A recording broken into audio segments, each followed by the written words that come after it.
Hello, Garland Nixon here with the great Larry C. Johnson, former CIA intel analyst. And of course, you know his great website, sonar21.com. We got a lot to talk about. Let's talk.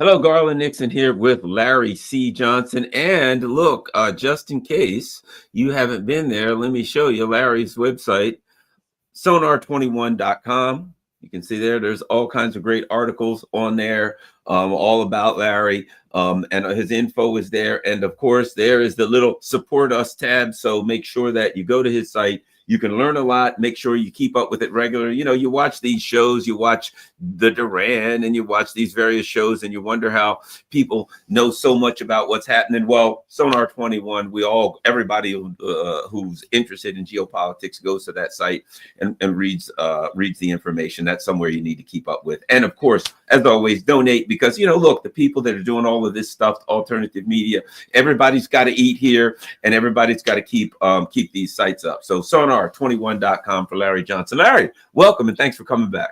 Thank you, brother. Appreciate it. All right, let's start here. And I think this is where we need to start. You know, Mr.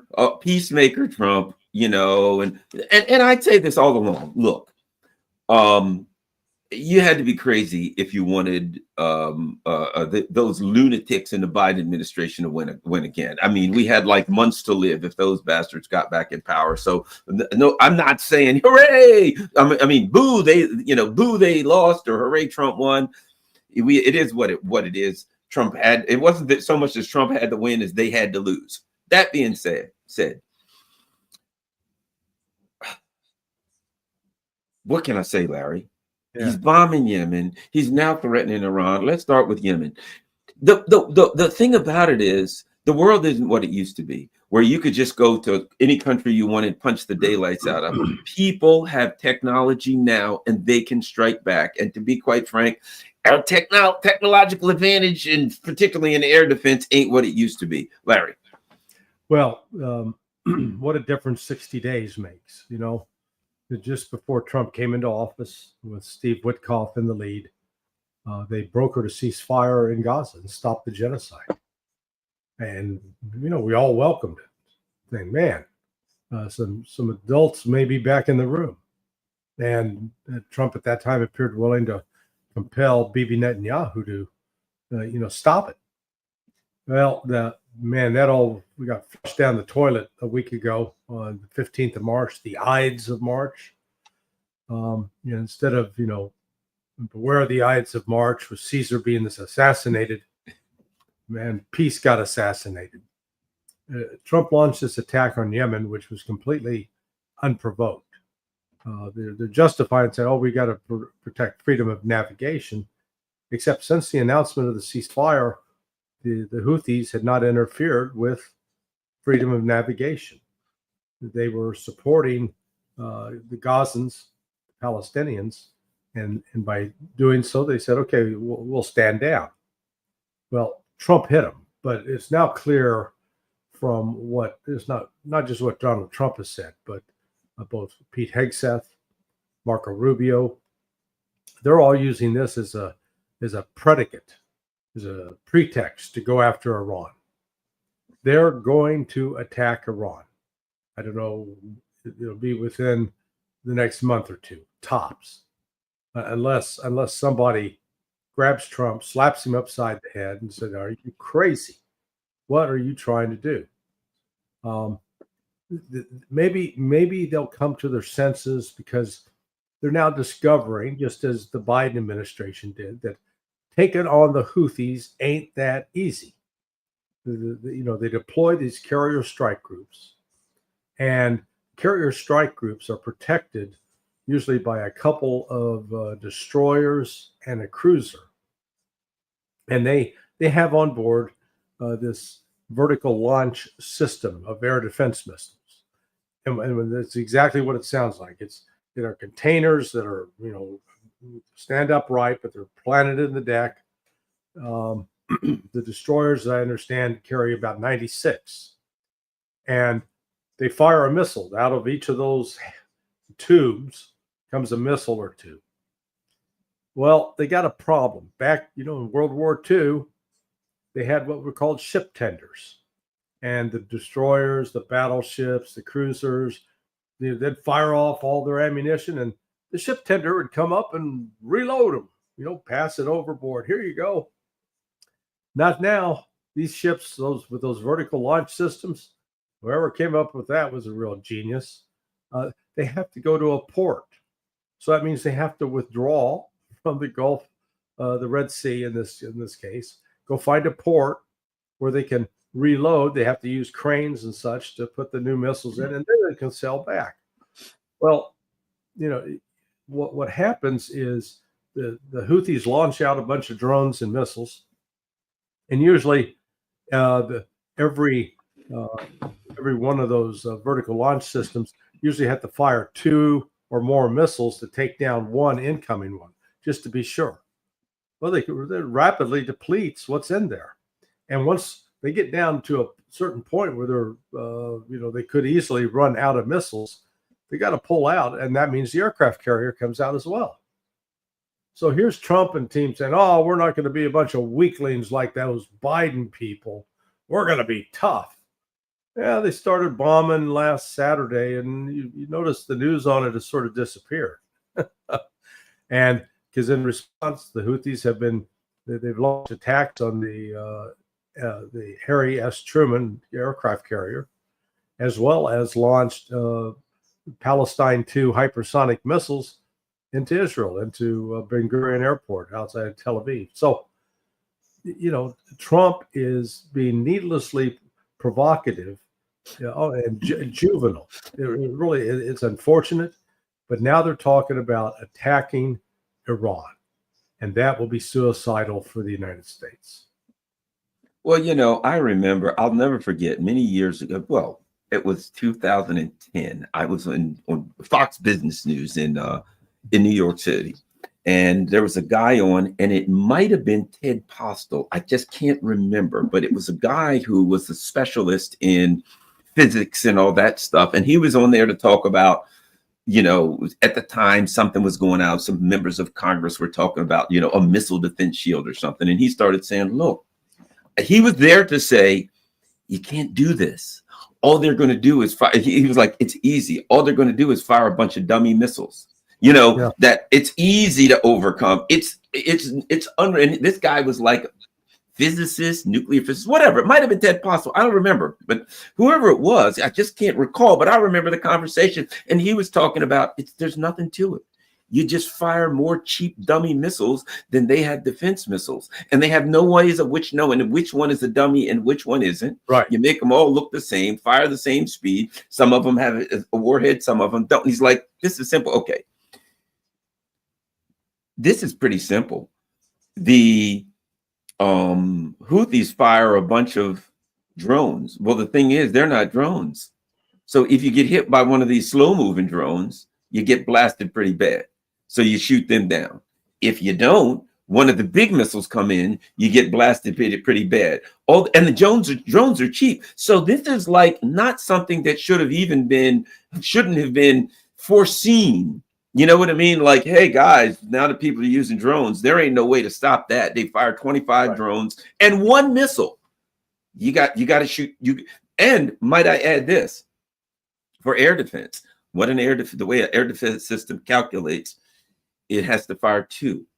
And I had that explained to me about, if you fire 1, the probability of hitting the target is X. And if you fire 2, it's like 31%. If you fire 2, it goes up to 89% or something like that. So you got to fire 2 to give yourself a great probability hit. So now they fire 25 drones. You got to fire $52 million missiles. Yeah. Each. And so it's just not feasible to protect yourself against even Yemen. It's absurd that the military or somebody, well, what do they care though? I mean, realistically, there's a lot of money to be made on $2 million missiles. I think that's another issue in there, isn't it, Larry? Yeah, well, see, they're not writing the checks, so Yeah, we are. Yeah, yeah, they're playing with house money. So this asymmetric, let's call it the asymmetric warfare, because Yemen can fire off drones that maybe cost $5,000 to make, and then all of a sudden you have to fire back with $1 million, $2 million missiles. The economics of that start bleeding you out, and we saw that with Operation Prosperity Guardian under Biden. Operation Prosperity Guardian remains in place, and now the Trump team's going to be learning that lesson. I hope, I hope there's some learning going on, and they'll come to recognize that, it would be one thing if Yemen used fixed missile sites. Okay, you got a fixed site, man. You can find it. You can just blow it to smithereens. But that's not what they have. They got mobile missiles. They're always moving around. And it's like, the 3-card Monte or the guy with the shell game in New York City, on the sidewalk. You try to keep track of where the P is under the cup. He's moving it around. And, we can expend a lot of ordnance. Plus, already the Houthis reportedly shot down their 16th Predator MQ-9 Reaper drone the other day. Well, those go for $30 million a pop minimum, maybe up to 33, 34 million. So just do the math on that. For $480 million worth of drones, down in the desert of Yemen. And we've accomplished what? Nothing, except killing some Yemenis, making these people more dedicated and committed to coming after us. Well, that's the other part. Whether it's Russia, in Ukraine, here's the bottom line: Russia's in Ukraine, and I said at the very beginning, they got to be looking over at Ukraine, saying, "Man, last time we saw Nazis on our border, we lost 27 million people. That ain't happening this time." So they're going to fight to no matter what. They are not giving up, right? Yemen. I had someone explain to me that they said that in Yemen, they had one of the original al-Houthi guys gave some speech some years ago and said, one of these days, God will bless us to be able to take on the U.S. and Israel, right? Yeah. They see this as like something that was like people who are Christians see the Bible as far as things being predicted by great prophets. They see this as a blessing that was predicted by one of their great prophets. Yeah. You ain't getting somebody like that to back down. Every time you bomb and they kill a bunch of people, they're like, glorious. We have been blessed by Allah with more martyrs. These people have made the ultimate sacrifice, and now they'll be blessed forever as martyrs. You ain't winning that one. And might I mention, you're like 6,000 miles from home. They ain't going nowhere. Right. No, and understand that the Houthis actually, the reason they're called Houthis is because their founder, and he died, like 13 years ago. So they're fairly recent in that regard. It'd be like having a group called the Washingtonians, because the founder is George Washington. Or the Jeffersonians, because Thomas Jefferson, that kind of thing. So that's why the Houthis are called the Houthis, and they're a particular, let's call it brand or flavor of Islam. They are Shia, but they're also a faction within Shia. So the way to think about this is like in Christianity, you got Catholics; those are the Sunnis. You got the Baptists and the Evangelicals; those are the Shia. And then within that group, you even got subgroups like, maybe the Jehovah's Witness, so I'm not trying to make any judgment passages. No, I know what you're saying. Help people understand how this sort of sorts out. And these Houthis have been at war for 13 years with the Shia or the Sunni out of Saudi Arabia. And the Shia in Yemen have had the backing of Iran. So that's where the United States comes in and says, now we're going to blame Iran for everything the Houthis do. Except the Houthis are their own people. They're not under somebody else's control. They may have a a relationship, a friendship with Iran, and Iran has probably provided them with aid. But it ignores the fact that these are, if you will, deeply religious people who are willing to fight and die for what they believe in. And for us to pretend otherwise is just ignorant. You got to start listening. Put yourself in the other people's shoes so you understand what they're doing, and then ask yourself, was this our only option, to bomb? Well, let me give another option. Trump would have gone to Bibi Netanyahu and said, "This is going to stop now. You're going to stop killing these people. We're cutting off all aid, and we're going to come in and we're going to find an agreement so that you and the Palestinians can at least live as side by side without killing each other. We can't continue this." But there are no financial incentives in that. Military industrial complex, man, that baby's got to be fed. Yeah, and here, there's so many things, and let's be honest. You and I both, whether it's online, on YouTube, wherever, talk with people around the world. When you look around the world, notwithstanding whatever their religious beliefs are, people look at Yemen and they say, well, wait a minute. Morally speaking, and under international law, their argument morally is people are being killed and we should help to protect them as best we can. Well, that's hard to argue with. And the other part of it is this. Their legal argument is, under international law, anytime there is a genocide going on, all countries under international law have a specific legal duty to do whatever they're able to do to mitigate the genocide. Yeah. A lot of legal scholars, independent ones, have said they're right. So even from a legal perspective, from a moral perspective, the world looks at them and says, U.S. Trump, you're attacking people who even have the law on their side. Yeah, I mean, the Israelis in the last 48 hours have killed 700 Palestinians, a significant number of them just women and children. And again, with your former law enforcement background, that the use of deadly force, you can use deadly force when your life is at risk. You're facing imminent loss of life or serious bodily harm. Yeah, you can then pull out a gun and shoot somebody. But that's not what Israel's doing. Israel's doing indiscriminate killing. Israel's not engaging military targets. It's engaging civilian targets. It's killing humanitarian workers. It's killing reporters. And, there have been stories, in the past of people in a neighborhood. They look out their window and they see someone down on the street getting robbed, raped, attacked, and they stay in their apartments and do nothing. That's the world today.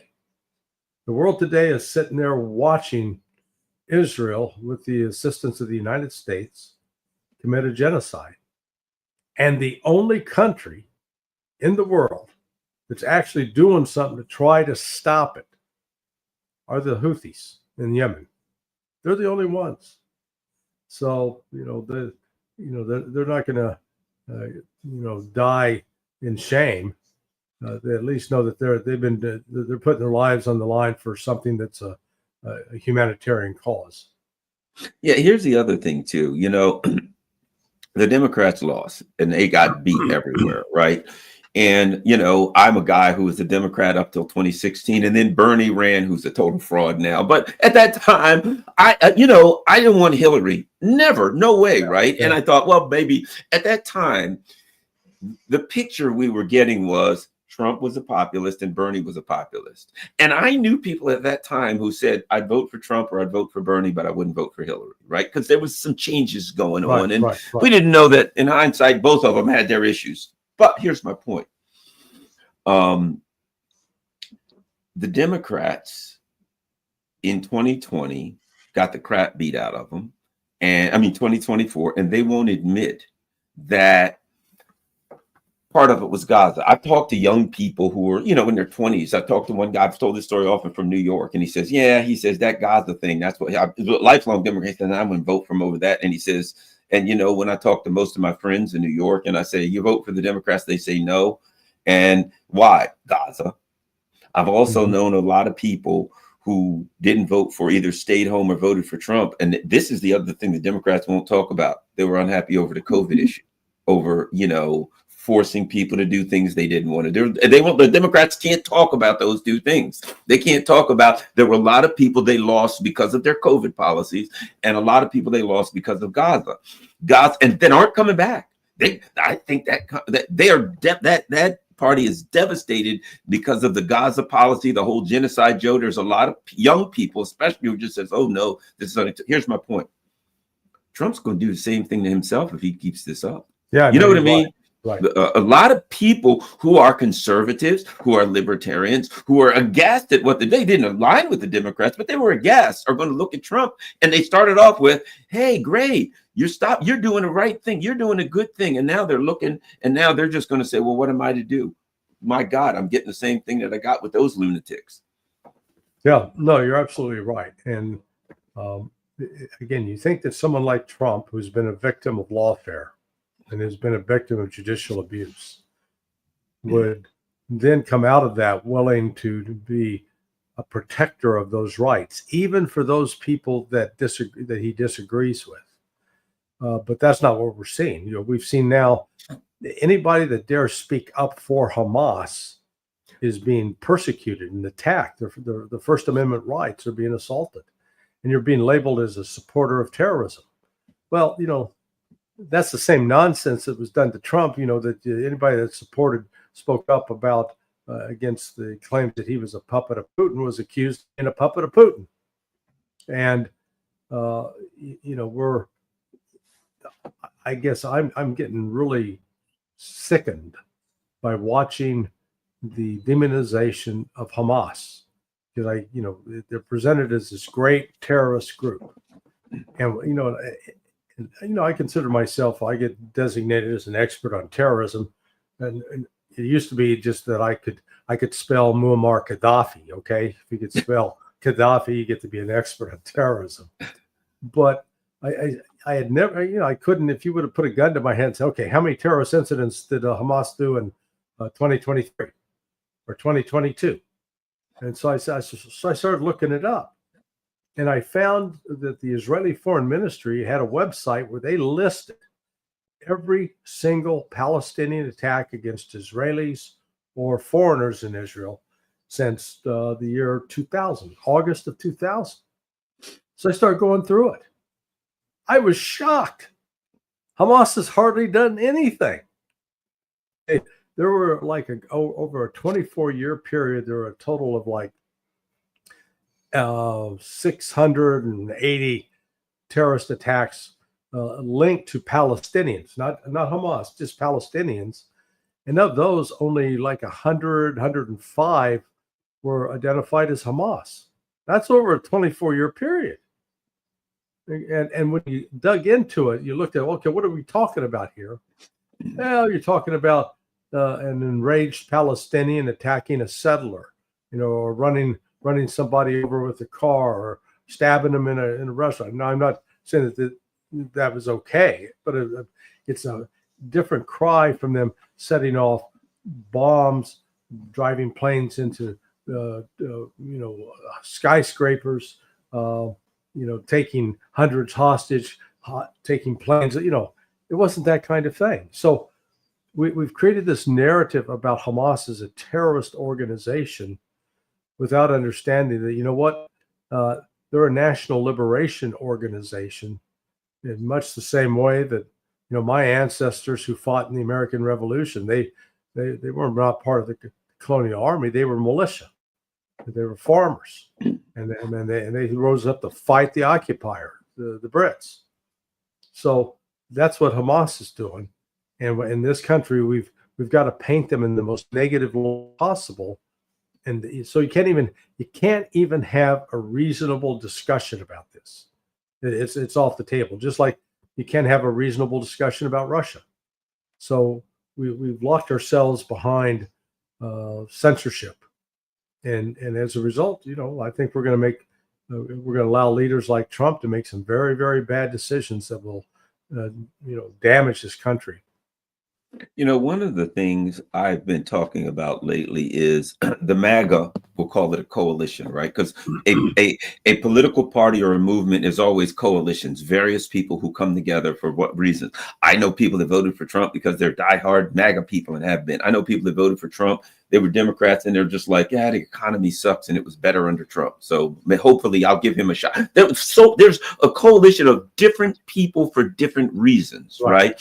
And I used to study Lincoln, and the brilliance of Lincoln was, he had the Whigs, he had the Know Nothings, he had all of these different groups, right? And the brilliance of Lincoln, when you study him, to me, was the ability to hold together a coalition during a war. When he was losing at one point, they were losing a lot of battles. People were pissed, and he had, what I mean? But a skilled politician understands, I got a group of people that don't agree on a lot of things. How do I keep that group together, right? When I look at the MAGA coalition, and I've been saying for a while, everybody's like, oh, it's a Trump cult. No, it was the Tea Party. It's the Tea Party. The Tea Party came together in 2008. The Tea Party was pissed about the bailouts. It was economic. The Tea Party was pissed, and they're like, why is all the money going to the rich people and bailing out the banks and we get screwed? It was a very legitimate, I got some cultural issues in there, but it was a very legitimate economic-based movement, pissed over the bailouts. Really, that was the first thing that infuriated the Tea Party. And at some point, Trump came along and he kind of commandeered the Tea Party, gave it the name MAGA. And so all the business about it being a Trump cult, that's bullcrap. Yeah. They were there before Trump came. Your thoughts? Well, no, I agree. Look, the one strength of Trump is that he ain't doing this for the money, and he ain't doing it to see how rich he can get. He goes in, hey, I'm rich enough. The corruption that is endemic in Washington is beyond belief. So my business partner received, he got some whistleblowers out of Ukraine who identified $48 billion of the Defense Department aid provided to Ukraine that has been stolen and has been sent to banks in the Caribbean. And as part of that, what he has uncovered, he's identified 26 members of Congress who have received millions of dollars in kickbacks. So some of the people who've been the most vocal in supporting Ukraine, they're getting paid. There's a Republican senator who got $17.2 million. I'll tell you his name after we get off air. Okay. There's a Democrat senator. He got 23 million.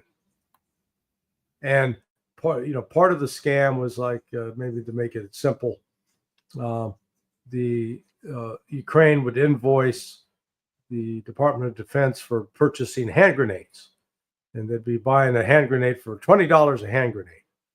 Well, the actual cost is $5. So the $15 is getting kicked back into the hands of these members of Congress. Now, that kind of corruption, it's not isolated to one party. It's both parties. And, these people, they just keep getting away with it over time. So, that's part of what Trump tapped into, the frustration with that. But the problem is Trump is his weakness.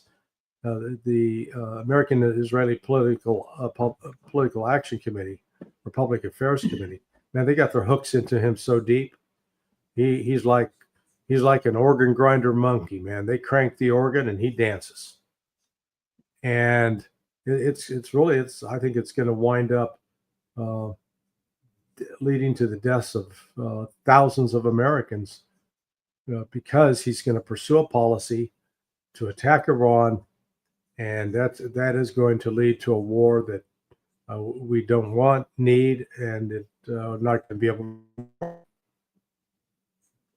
to. Larry, here's the other thing too, and this is something I think that's important. So I was, as Trump said, whatever, I could shoot somebody on 7th Street or whatever and still, 7th Avenue, and everybody would still support me. That's where he's wrong. This group was here before Trump. Yeah. He came into their world. They didn't form around him. The Tea Party was initially a strictly economic move. And as I said, they injected some cultural things, but these were people who were sick of getting screwed over by, not just the billionaires, but by Obama at the time and Bush, who said, we're bailing them out, screw you. They were pissed. Okay. And he put this coalition. I think that Trump feels like I can do any damn thing I want, and my MAGA coalition will hold together. If he starts some crazy war, if he does, I put it like this, they're already starting to fall off. You see people online, hey, this ain't what I voted for. They're not Trump, Trump, Trump, we love Trump. They were, my God, look what Biden and these lunatics did. We want a different direction. I don't think he realized that if he doesn't give them a different direction, which right now they're all starting to hang their head and say, we've been had again, they will abandon him. And it's already starting. Yeah. No, I agree. He's playing with fire. And, there's the decision making. I do have some access to a friend that's been involved directly with him.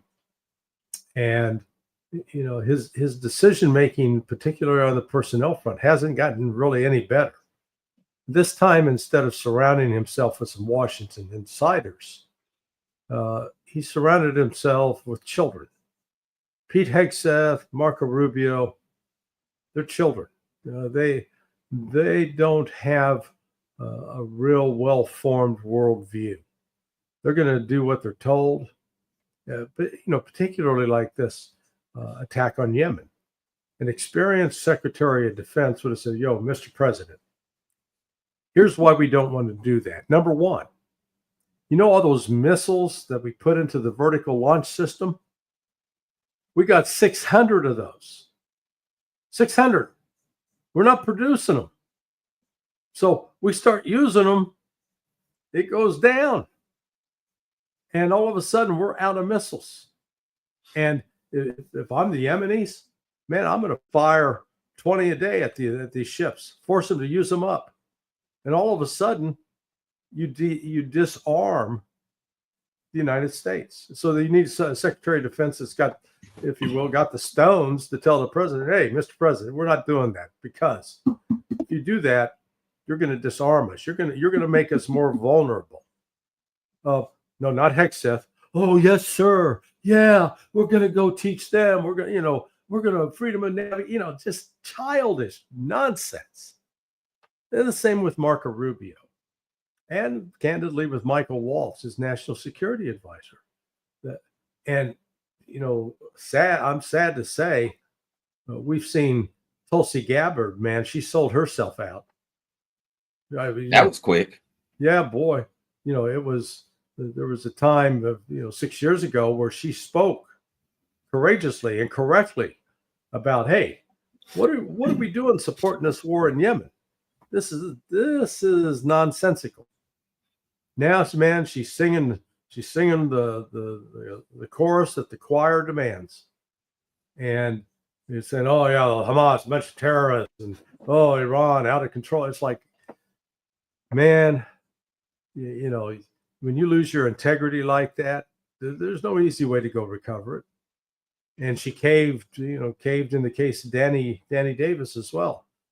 Danny was supposed to go into the slot as the deputy that would have overseen the National Intelligence Council and the Presidential Daily Brief. But the Zionists got wind of it and said, nope, we're not having him, man. He doesn't kiss the ring or the feet of Bibi Netanyahu. They can't have him. We got to have somebody that is going to do the bidding of Israel. So when we were held hostage in that regard, and it's going to kill us. Yeah, we got 8 weeks Trump has been in. Yeah. 8 weeks. Yeah. And he's discrediting himself, and he's discrediting the people around him, that have had years. So you said, Tulsi Gabbard, years. People have been, if you think about it, 8 years in 2016. Back then, when she got kicked out of the Democratic Party and the DNC and all of that, right? And she was building a certain amount of respect. People were saying, well, she's standing up for this. She's standing up for that. And for the last 8 years, she's built respect. 8 weeks. Yeah. Cut it through. Trump, all of this time, we're going to do this, blah, blah, blah. 8 weeks. And it's, wait a minute. all this stuff you've been telling us for the last, basically the part of the argument we got was, well, the first 4 years they just came after me, so they stopped me from doing the things and a lot of people believed it, said, okay, well, and then he said, look, judge me by, he gave us a standard, judge me by the wars that I stop, judge me by the wars that I don't start, judge me by this and that, right? Yeah. And we're looking at him and we're like, okay, you're talking to Putin, which seems, that's a whole nother story. I don't know, but we can get into that. But you're over there talking to Putin and you're not really seeming to be going into it. This seems to be contradictory stuff going on there. But so you're playing the game. Yes, I told you I'd come in and stop that war in Ukraine and do everything I could to stop it. And I'm fighting because I'm the peacemaker. And over here, you're bombing the poorest country like on earth. Yeah. You're sending more weapons to Israel to do the same thing as Joe Biden, and you're bragging the same kind of crap. They sound like them. We're standing up against terrorism. Who did the Yemenis terrorize?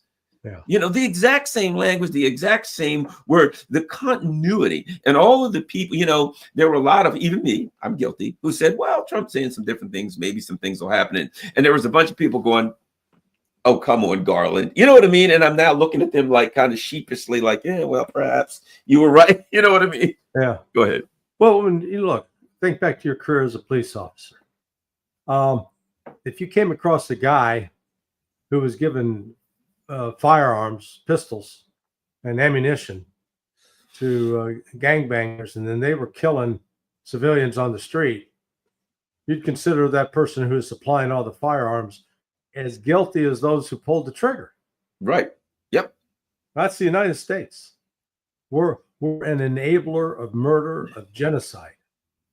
And Trump, instead of reversing course and saying, hey, I really thought that he could have had a legacy that would have, been historic in terms of bringing peace. And the path to that was pretty simple. One, you're going to have to tell Bibi Netanyahu, this is not happening anymore. We're cutting you off. And to Ukraine, we're cutting you off. This war, this is going to stop.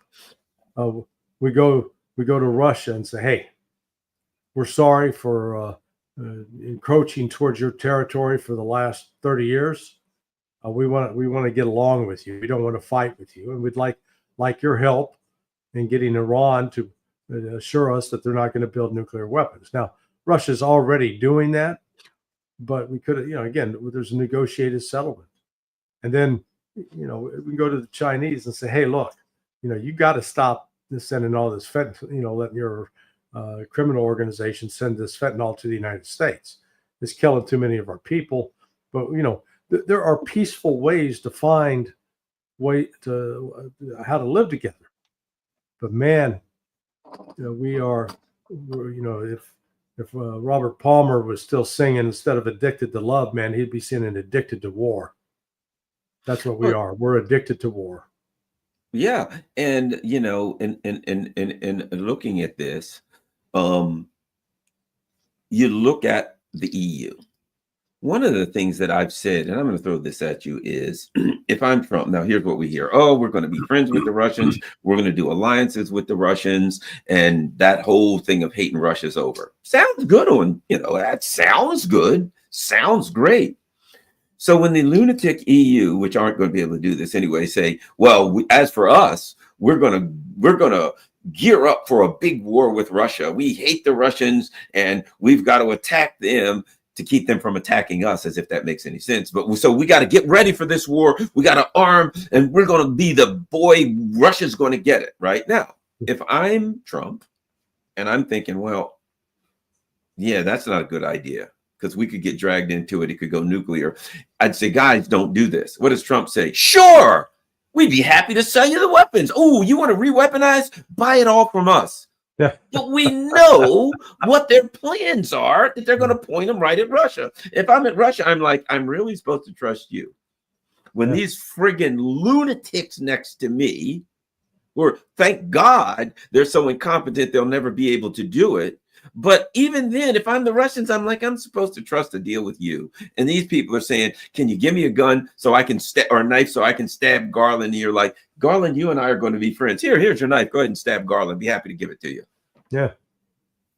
But look, the relationship between Russia and the United States is like that with between an abuser and an abused spouse. So Russia has been lied to and betrayed so many times by the United States, particularly over the last 30 years. Like one of the narratives that's out there that's pushed is that Vladimir Putin can't be trusted because he broke the Minsk II agreement. Okay, so and that just shows people's ignorance of what Minsk II was. The agreement, the agreeing parties were the people who ran Donetsk and Luhansk on one side and the Ukrainian government. They're the ones who agreed, okay, hey, we're going to do a ceasefire. We're going to stop this.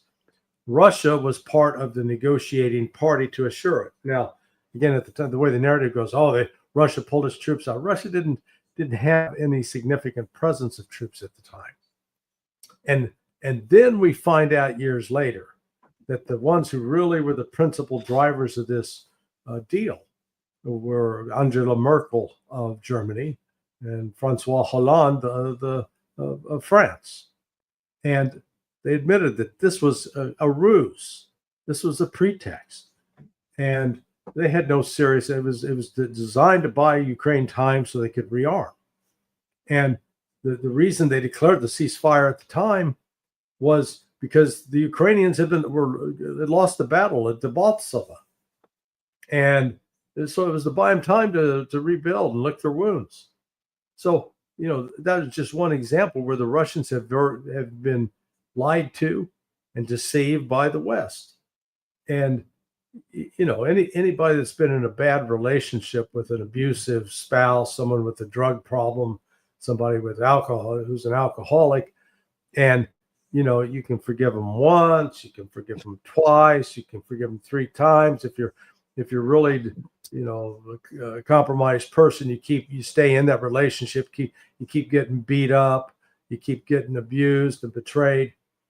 But there comes a point where a person finally says, I've had enough. I'm drawing the line. We ain't doing this anymore. And that's where Russia is right now with the United States. Hey, we'll talk to you, but there ain't no more romance involved. Okay, this is going to be a strictly, a business, like a completely business relationship. We're not going to trust anything you say. You're going to have to show us. So you want a peace deal? Great. Stop all military aid and intelligence support to Ukraine now. Stop it. Pull your personnel out of there. Stop enabling them. And the United States isn't doing that. We continue to enable. So, Russia said, okay, hey, we'll keep talking to you. We're going to keep the lines of communication open, but we're going to keep doing what we're doing, which is we're going to end this threat. We're going to end the Ukrainians. That's where it's headed. The other thing is, I still hear every now and then fools in the Trump administration. Well, if this doesn't work, we're preparing even more sanctions for Russia. Yeah. Now, let's start here. Donald Trump on the campaign trail said many things. One of the things that he said was, sanctions are killing the dollar. We got to stop these sanctions. This is a bad move, and it's just going to destroy us. And that's why BRICS is growing, and that's why they're going to do it. And I thought, yeah, it's true. I mean, hey, he hit the nail on the head here. Sanctions are really bad for us, A, and B, they really don't work, particularly on powerful countries. They can work on a little teeny country that doesn't have a lot of power. But even then, most of the time, those countries just say, we're not giving in, we'll stand and fight. And they stand and suffer, but they still don't do what you want. Right? Right. Country like Russia, forget it. They got stuff that people want. If you need oil and gas and you need titanium, I don't care all of the sanctions in the world. You need these things for your industry, and damn it, you're going to buy them, sanction or no sanction. And now we're hearing, yes, we'll plan for more sanctions. If I'm Russia, I'm like, so you're coming to me saying you want a deal, and the guy behind you saying, if I don't give you the deal, you're going to try to take out a sledgehammer. 26,000 sanctions didn't work, but 26,001, that's going to be it's just stupid. Yeah, no, you're right. But when the history of this period is written, they're going to see the start of the special military operation and the ensuing sanctions imposed by the West to try to destroy Russia as a real watershed moment, where that was the point where Russia finally recognized, you know what? We can't continue to live with this person. We can't continue to have a relationship with this person. Or we've got to set ourselves up so we're independent of them. That when they do their craziness, fine, but we're going to try to insulate ourselves against it. And that's what they did. And that's one of the reasons the relationship with China became solid. I can't tell you the number of people that are smart people, they're experienced, but and they're involved with foreign policy, who have told me, "Oh yeah, there's no way Russia can continue with China, and we're gonna peel Russia off and then use Russia against China." And it's like, you people are crazy. That's not going to happen. I asked that specific question of Foreign Minister Sergei Lavrov almost 2 weeks ago. When I was privileged to be in Moscow, sitting down and across the table from him, talking to him, just like you and I are talking. And I raised that point. I said, hey, a lot of these Americans believe that they can cynically use Russia, against China. He just laughed and he said, and he explained, hey, there's a real relationship here with China. We're different. We got different interests. We don't always agree. But one thing we do agree upon is basically, if we don't hang together, we're going to hang separately. And they understand that they can no longer count on the West to be a trustworthy partner. Instead, the West is a manipulative, really power-hungry asset. And then by virtue of being an asset, they're not an asset. They're a detriment. So, Russia's moved on from that. They recognize we don't want to do anything that's going to put us in a position where we're dependent upon the United States for anything. What's interesting, I think, is that there's an old saying amongst geopolitical analysts when it comes to countries, and that is, over the course of time, your alliances change, but your neighbors don't. Right. So Russia and China have one of the longest borders in the world. U.S. can come and go, hate them, love them, or whatever. China's next door. And what's interesting is the very thing that China got, the EU had, and that is China's got this dynamic industrial base that's growing.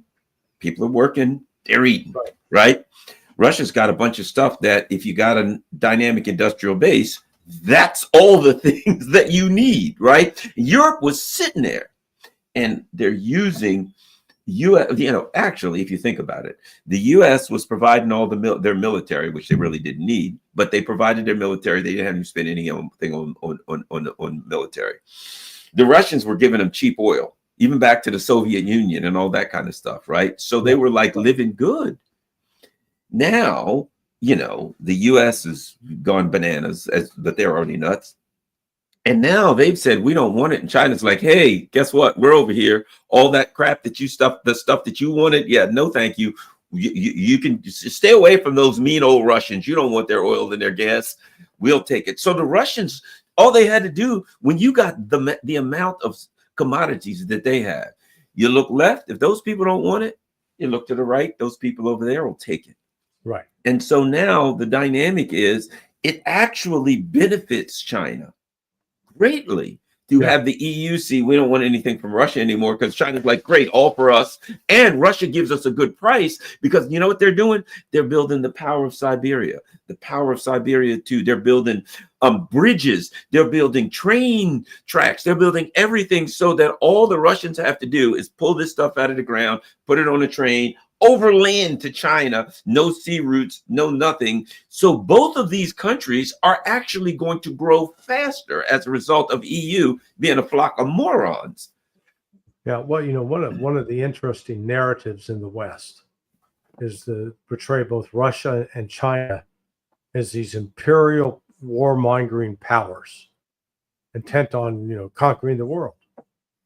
And so, I've joked that, I'm going to write a book. It's going to be an easy book to write. There'll be one chapter. It's called Chinese Military Adventures in the Last 50 Years. It'll be all about the Chinese trying to come to the aid of Vietnam, or attack Vietnam, who was attacking Cambodia. That's it. I think they had some kung fu battles literally on the border with like India and Pakistan, literally like where like martial arts came and threw punches and chops at each other for a couple times and then they left. Yeah. Let's put it this way. Bruce Lee had more fights with foreigners than China has. Okay. And same for Russia. Russia has not been a marauding international power. Yeah, it went into Afghanistan in 1980, and we now know that was provoked. And this again was provoked by Zbigniew Brzezinski, who was trying. They saw this as a way to try to weaken Russia. So the West obsession with weakening Russia, so we can go in there and take over all their resources, which, as you correctly note, man, Russia's the number one resource-rich country in the world, and they don't need anything from the West. So, and that's what China has come to recognize, that they can build this relationship with Russia, so that China will always have access to oil, to gas, to coal, the things it needs in order to sustain its industrial growth, without having to be dependent upon the West and getting sanctioned. And I got to tell you, man, we're not too bright on this side of the ocean. We decided to sanction China. Yeah, we're going to show you. So we're going to put these economic sanctions on you. And China went, okay, we're cutting off your supply of antimony. People go, what's antimony? Well, antimony is a critical ingredient in making artillery shells and other military armaments. And guess who controls 90% of the world's supply of antimony? Oh, that would be China and Russia. So it's like we're trying to get into a war with you where we're going to need to produce more weapons, except the critical elements we need to produce those weapons are controlled by the people we want to go to war with. Does this make any sense? No, but that's what we're doing. It's crazy. It really is. I've got a few minutes left, but I want to talk about crazy. So in 2015, this is something I've talked about before. 2015, Ursula von der Leyen was the defense minister, how that happened, of Germany, right? And at that point, this is one of the things that came out. German soldiers used broomsticks. They had a NATO exercise. Yeah. They literally had to paint broomsticks black because they didn't have that. I've gone over this before. They were missing 31%. This is in 2015 of their machine guns, 41% of their handguns, 3/4 of their night vision goggle devices. They resorted to painting broomsticks black and attaching them to Boxer armored vehicles to simulate gun battles, right?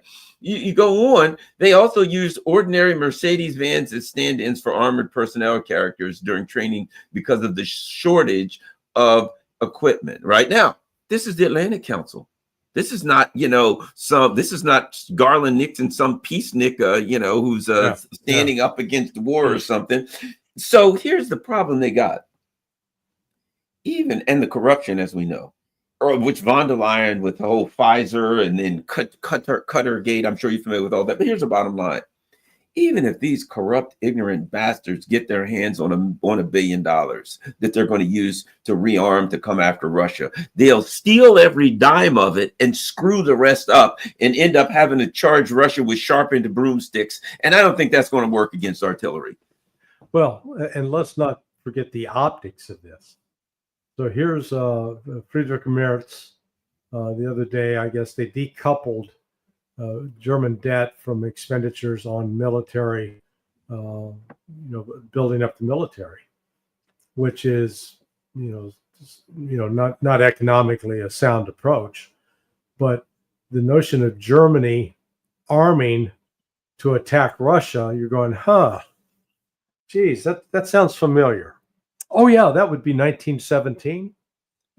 That would be 1941 June, Operation Barbarossa. So, the Germans, haven't you learned a damn thing in the last 108 years? This notion of going to war with Russia never turns out well for Germany. And again, this is against the backdrop of the German economy is in recession. The British economy is in recession. The French economy is holding on.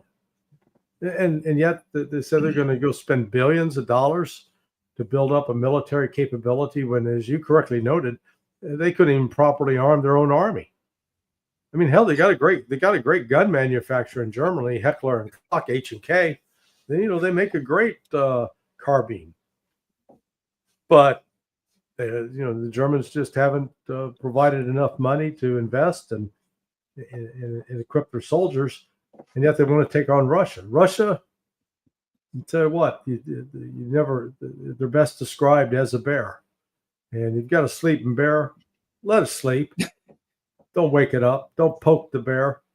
Because you poke the bear, what happens after that ain't good. You got to be that guy putting on your running shoes and your other friend saying, what are you doing? You think you can outrun a bear? The guy goes, no, all I need to do is outrun you. Let the bear catch you, man. Well, and that's the other part. As they're like, hey, we're going to get $1 billion together, 900 billion, a trillion, whatever, and we're going to go after Russia. Here's the other part of it, too. That they're ignoring the economic instability, and which breeds political instability. Because even as they say, we're going to get the money together to go after Russia, well, who's going to be the cannon fodder? The people there. You're going to have to say to the people of Germany, as they leave, they're quitting the military in Germany and the UK. Why? Because they're looking at their government and they have no faith. They don't feel like, hey, this government's looking out for us. We have to go protect ourselves from the evil Russians. They're trying to protect themselves from Keir Starmer and the Greens and these lunatics, who are just insane. So the idea that you have to oppress democracy if some guy's going to win in Romania, I may have some disagreements with the guy, but the Romanians have a right to choose any damn body they please. I'm not Romanian. It ain't my business, right? So you got to go suppress democracy. You got to go if somebody says, hey, guys, online, we don't agree with what the government's doing. They're breaking down their door and dragging the person away because of what they said something insulting to a government minister on Twitter or X or whatever the hell it is. So they're in a position where they're thwarting democracy all throughout the EU. They're oppressing their people and suppressing their speech and locking them up for doing anything. And did I mention they're impoverishing? What they're doing to the people of the EU, and might I add, I don't think it's a recession. I'll put it like this. If I went to let's say the Sahara Desert and says, they haven't had rain in 1.7 million years. That ain't a drought. A drought implies a temporary nature to their state. It's a desert. They're impoverished, and the future says they're going to get worse, not better. So it's not a recession. They have been industrialized, and it is impoverished, and it's only going to get worse. So this delusion that they have to suppress their own people because the people are being impoverished, rather than fighting Russia, at some point, these lunatics in the EU are going to have to fight the people of the EU, who are probably going to rise up against their own governments if this continues in this direction. Yeah. Well, in fact, I was being interviewed yesterday by a podcaster out of the Netherlands. And we got talking about the situation in Europe. When you go country by country, man, they are fragmented. We think we're divided here in the United States, but it's nothing like what's going on in Europe. And let's take Germany. People are saying, "Oh man, AfD, the alternative for Deutschland, the German Alternative Party, they got 20% of the vote." And I'm going, yeah, they got 20% of the vote, which is not a lot. And every other political party running didn't get more than 40%. None of them got 40%. They were all below 40%. So they're left to having to try to cobble together coalitions. Well, there is no unity around any particular candidate or idea or policy. They're divided. And he said, yeah, but what we're fearful of is this is going to lead to the rise of the right wing. I said, well, what makes it the right wing? Well, they're going to clamp down on freedom of expression. And I go, well, the current government's already doing that, okay? I mean, they're locking people up in England for praying outside abortion clinics. So, okay, check that box. That's not right wingers. You've already got that. Well, they suppress political opponents. Oh, you mean like in Romania, where the European Union comes in and says Georgescu can't run, even though he's the most popular candidate. So we went down the list, and the fascism part. That's what I was amused by. That the government is going to align itself with industry. Oh, you mean like right now, as is prevalent throughout the United States and Europe? So, what is it that we're talking about here as an alternative? Sometimes I think the right wing is held up as a boogeyman. It's a non-existent creature, because when you scrape it all away, they're both sides of this are doing the same thing. They get this close alliance between business and industry and government. One of the things we're seeing, like here in the United States, and I said this to the Russians as well, I don't think there's any hope right now of turning around the Russia-U.S. relationship, because you can't find a single television network. You can't find a single national newspaper where they allow voices that are favorable to Russia on their channels. Myself, Doug McGregor, Scott Ritter, Garland Nixon. I used to be on Fox all the time. Yeah, man, they won't touch you now, because you're not willing to be the organ grinder monkey and dance the tune that they crank out, and they don't want that. And so what you get is a constant flood of propaganda to not let independent voices like yours, like mine, out there. And as a result, the American people wind up being misled and deceived. And the next thing you know, man, we get into a war, and then we go, oh, well, how'd this happen? So that's why, it's important what you do on shows like this. You put the word out, so at least people can say, hey, they can't say, I didn't know. You had the chance to know. All you had to do is listen. Well, I've heard we're just about it over, but I have to bring this out. One of the things that I hear when I hear her fascism, we're ushering in fascism, and this guy or that guy's a Nazi, and in Germany, the AfD is fascism. Wait a minute.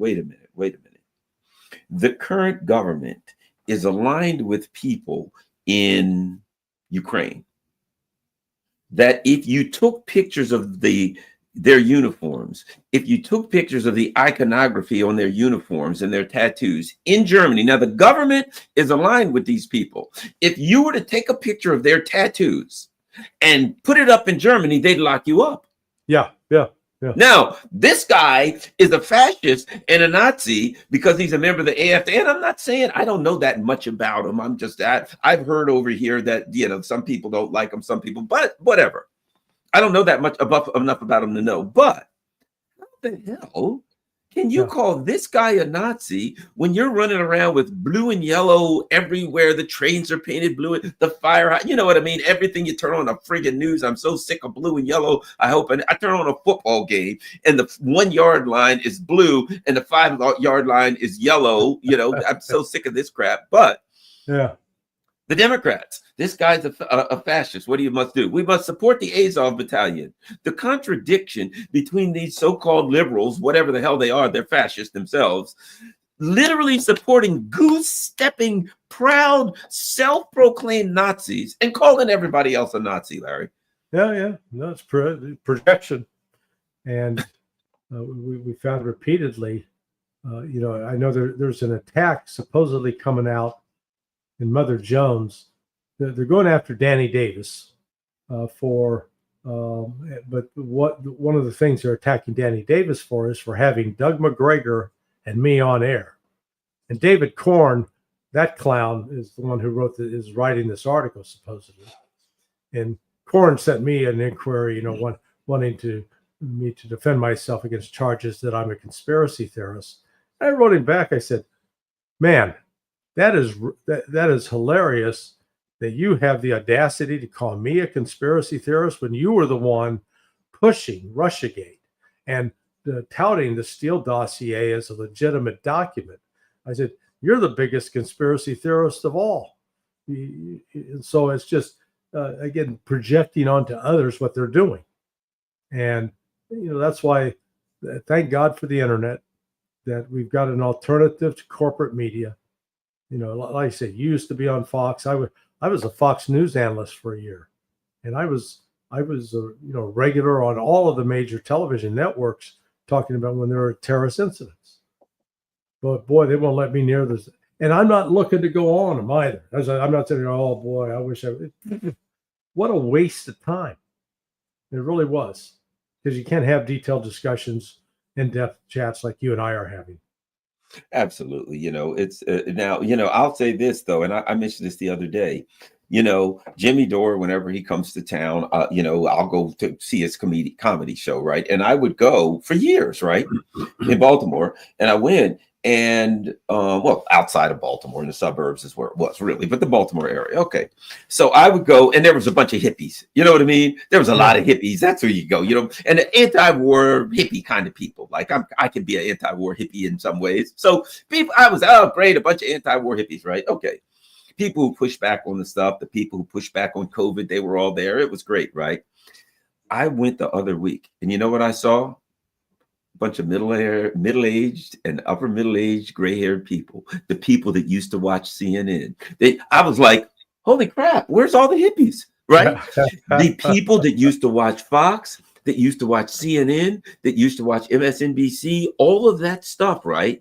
They're now following Jimmy Dore or me or the Durant. They're all, the people in mass are just in hordes are leaving, and they're coming to alternative media. And I think that's a wonderful thing. And I think alternative media doesn't know what the hell to do other than try to suppress our speech more. Yeah. And hey, the beauty of what you do, low overhead, baby. Yeah. Yeah, exactly. And well, you know what the beauty is too? You don't have to think, because you just say what you believe. When we have a conversation, we don't have to write. When I remember when I was with Fox, true story, I would have to send in. They'd say, "This is what we're talking about," and I'd have to send in my talking points. And I had a couple of times. I don't know if you did that, ever did that. So I can tell you times for sure when, like, I'm on the train going to New York. They send me my stuff. Back then we had Blackberries, right? I remember going up the road. So I'd send in my talking points. And before I really realized how the game went, that they were going to look at my talking points and decide. I get to New York and they're like, "Yeah, Garland, we decided we're going." And now I've just caught a damn train all the way to New York there. Of course, they paid for it, whatever. But still, when I get there, we perhaps decided maybe we're going to do a different story for this segment, but there's a limo out there. Go ahead, do whatever you want. Have fun in New York. Use the limo. Like they're going to give you a consolation prize or whatever. Yeah. But I realized even back then that I had to look. This is true. I had to lie. I had to look back then at what I thought they would accept as far as my talking points, and I'd give them bullshit talking points. And then when I went on air, I just say whatever I wanted. But that's when you realize that, this whole thing, and I'm sure it's far worse now. You realize that, hey, this is the way to go. You can go on here, Dialogue Works with Nima, whatever the hell. You can say anything you want, and we're not going to say, "Oh, we got to cut this guy off." Well, YouTube might demonetize us, but that's about it. You get the last word, Larry. Well, that was my experience. They always wanted to know what you were going to say. You got a pre-interview. Mm-hmm. The only two television networks I've been on that never required a pre-interview: RT and Iranian Press TV. Think about that. Yep. Yep. Same here. Same here. Yeah. Same here. And just before I go, over the years, I've done crosstalk with Peter Lavelle. Right. Peter Lavelle would have on some friggin' neocon from New York who just pushed all of the major stuff. And I always used to think, that guy pisses me off. But I realized that Peter would say, hey, look. We got to have this lunatic neocon on, and we'll have somebody else push back on because that's news. You know what? I can appreciate that. Right. I'd be fine with that if they did it on the local city. Well, at any rate, once again, let me show everybody the very important, hold on a second, website. Give me a second here. I want people to see, but I'm just moving kind of slow. Here we go. That's it. Sonar 21. You see that? All these great stories going on. That's Larry's website, sonar21.com. There we go. Look at all of these great stories there. Guest contributors. We've got announcements going on over here. Also, we've got, guess what? Support us. Click over there. As you all know, and we talk about, it's great. We can say anything we want to, but, it doesn't really pay a lot. A lot of times we get enough to try to support our sites and pay for what we can pay for, and maybe a bag of fries or something every now and then if we get a few extra bucks. So thank you. Go to sonar21.com. Make sure you contribute and support Larry Johnson and his good work. And Larry, I certainly appreciate it, and hope I can get you on again soon. Thanks, Garland. Appreciate it, brother. All right. And everyone else, don't forget, follow me on Rockfin. Follow me on Rumble and Telegram and all that kind of stuff, because you never know if they ever decide to shut us down. Or as the other important thing is, sometimes I'll just have something, and for no reason, YouTube will say, oh, I'm getting rid of this. And they won't even give me a strike, but they'll just say, we've decided to remove this video because it violates community standards, and they won't tell you why, but you can still see it on Rockfin and Rumble and stuff like that. All right, thanks a lot, Larry, and I'll be back soon. Oh, by the way, I'm going to be back on at 10:30. I've got Jerry Kuzmarov, everybody, from Covert Action Magazine, and he's going to talk about the history of the CIA in Ukraine, and of course a little bit about the JFK files. Thanks a lot, Larry. Talk to you soon. All right, thanks everybody.